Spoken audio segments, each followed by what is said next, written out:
Si tu es tombé sur cette vidéo, tu es au bon moment pour changer de vie. Je vais te montrer dans cette vidéo comment gagner de l'argent avec son téléphone, peu importe dans le pays où tu te retrouves. Que tu sois en France, en Côte d'Ivoire, au Togo, aux États-Unis, partout dans le monde. Tu peux te faire de l'argent avec ton téléphone portable Android. En termes de chiffres, tu peux gagner entre 500 € à 1000 €. En francs CFA, ça fait environ 300 000 francs à 600 000 francs par mois. Je sais que tu as un téléphone portable, forcément si tu arrives à regarder cette vidéo. Donc il n'y a pas d'excuse ici. Que tu sois jeune, que tu sois âgé, que tu sois salarié ou étudiant, tu pourras te lancer et en profiter. On ne fera pas les applications de sondage rémunérées ni les tests d'application. Nous allons faire ce qu'on appelle du freelance avec notre téléphone. Le freelance, c'est le fait de travailler pour des gens partout dans le monde entier et se faire rémunérer, de se faire payer. Comment est-ce qu'on va se lancer dans le freelance et quelles compétences choisir? Je vais te partager une compétence en particulier car selon moi, c'est l'une des compétences qui a le plus de potentiel. C'est la création des logos pour des entreprises ou pour des gens. Comment créer les logos? Je vais te partager quelques étapes à suivre pour devenir un freelance en création de logos. La première étape, c'est de développer tes compétences. D'abord, il faut apprendre les bases du design graphique et les logiciels de création tels que Canva, Photoshop. Ensuite, il faut prendre des cours en ligne ou regarder des tutoriels pour maîtriser les techniques de création des logos. Nous avons deux manières de se former. La formation payante et la formation gratuite. La formation payante, c'est la formation où tu vas te faire coacher. Tu vas te faire former par les coachs. Et la formation gratuite, c'est où tu vas te former à travers les réseaux sociaux tels que YouTube. Et moi, je te recommande de prendre une formation payante. Là, c'est toujours mieux.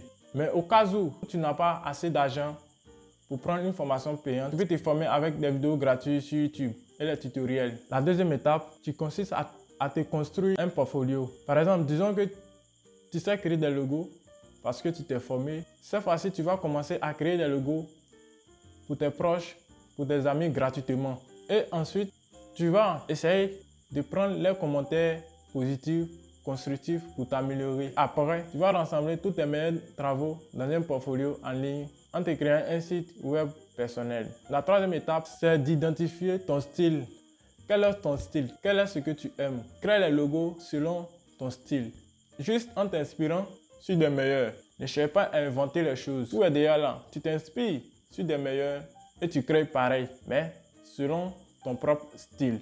Et c'est comme ça que tu vas évoluer dans ton domaine et tu vas te démarquer dans ta niche. La quatrième étape, c'est d'utiliser des outils de gestion de projet pour organiser ton travail et respecter les délais. Ne procrastine pas. Ce que tu dois faire aujourd'hui, fais-le aujourd'hui. Et cela va permettre de tisser une sorte de confiance entre toi et tes clients. Cinquième étape, améliore-toi continuellement. N'arrête pas d'apprendre. Ne dis pas non, je suis trop parfaite, je connais tout. Ça, c'est de l'arrogance.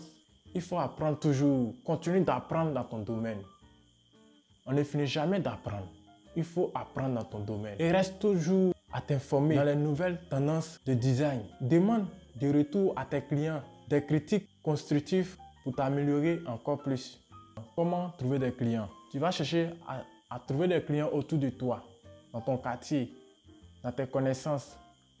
Par exemple, tes tantes qui ont des magasins qui n'ont pas de logo, tes connaissances qui ont des magasins qui n'ont pas de logo, tu vas les contacter et leur dire que tu vas créer le logo pour eux.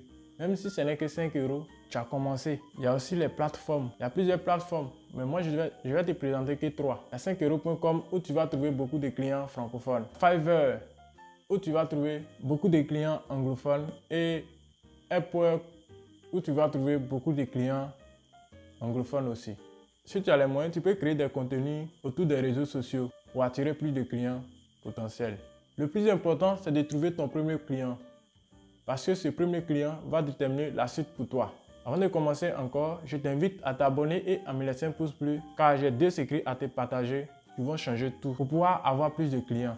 La première, lorsque tu t'en vas sur Fiverr, tu te crées un compte, tu vas t'inspirer sur des meilleurs. Tu vas regarder des logos que des meilleurs ont créés et tu vas faire pareil. Tu vas reproduire les mêmes choses tu vas regarder le prix et tu vas faire ton prix inférieur. La deuxième astuce, c'est lorsque un client te contacte, tu ne vas pas lui proposer tes logos pour lui vendre directement. Tu vas l'envoyer au moins 2 logos gratuitement pour voir. Et si il a aimé ton travail, il va te contacter. Moi, je te conseille, quand tu es encore un débutant, que tu arrives sur les plateformes comme Fiverr, tu vas voir ce que les meilleurs ont fait et tu vas reproduire les mêmes choses. Je précise bien dans cette vidéo, ce n'est pas la seule manière de gagner de l'argent avec un téléphone. Il y a plusieurs manières de gagner de l'argent avec le téléphone, avec un téléphone. Et si vous connaissez d'autres manières de gagner de l'argent avec le téléphone, n'hésitez pas à me les partager dans les commentaires. Je serai curieux de vous lire. On tend à la fin de cette vidéo. Si c'est gentil, je t'invite à me laisser un pouce bleu et à t'abonner. Activez la cloche de notification pour ne rien rater sur cette chaîne. Comme toujours, transformez vos rêves en une réalité en passant en action.